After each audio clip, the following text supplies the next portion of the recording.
کون اللہ کو بیک وقت ساری مخلوقات کا علم کیسے ہے، اس کے بارے میں اللہ تعالیٰ نے فرمایا ہے کہ جب میں کوئی کام کرنا چاہتا ہوں یا میں کچھ چاہتا ہوں کہ یہ ہو جائے اور اس کا خیال پہلے ذہن میں آتا ہے، میں صرف کن کہتا ہوں، میرا صرف وہ خیال جو بنا ہوتا ہے اس کے کن کہنے سے ہی وہ ہو جاتا ہے سارا کام۔ تو اس کن اجتماعی کن میں ہر چیز شامل ہے۔ جب اللہ تعالیٰ نے کائنات بنائی تھی تو اس وقت جب کن کہا فیکون ہو رہی ہے، ابھی تک فیکون کہ یعنی کہ مدارج میں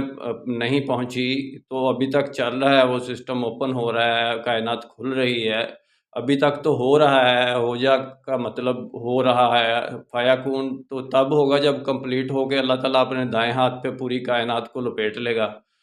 تو یہ اللہ تعالیٰ کو علم کیسے ہے مخلوق کے بارے میں، بیک وقت ہر کسی کو دیکھ رہا ہے، ہر کسی کو سن رہا ہے، ہر کسی کے بارے میں آنے والے وقت کے بارے میں بھی علم ہے، پچھلے بھی یہ اس نے کیا کرنا ہے، ان کا کیا ہونا ہے، ان لوگوں نے کیا کرنا ہے، یا اس کا مخلوق کا کیا بننا ہے،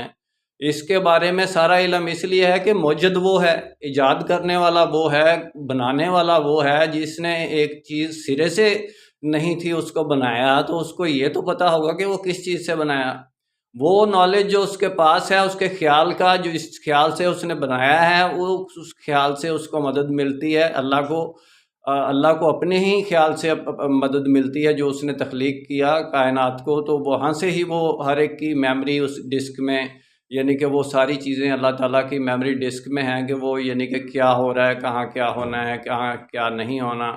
یہ ایک پاور ان کے اندر ایسی پاور ہے کہ جو اللہ کو پتہ ہے، میں بیان نہیں کر سکتا کہ یعنی کہ ڈیفائن کروں کہ کیسے وہ، یعنی کہ میں الفاظ میں اتنی زبردست پاور ہے۔ میرا کام اسلامک ورلڈ کی امن اور یونائٹی کا ہے، انشاءاللہ ڈیٹیل میں بات پھر ہوگی۔ نسبت وحدت خدمت خیر کے ساتھ، اللہ حافظ۔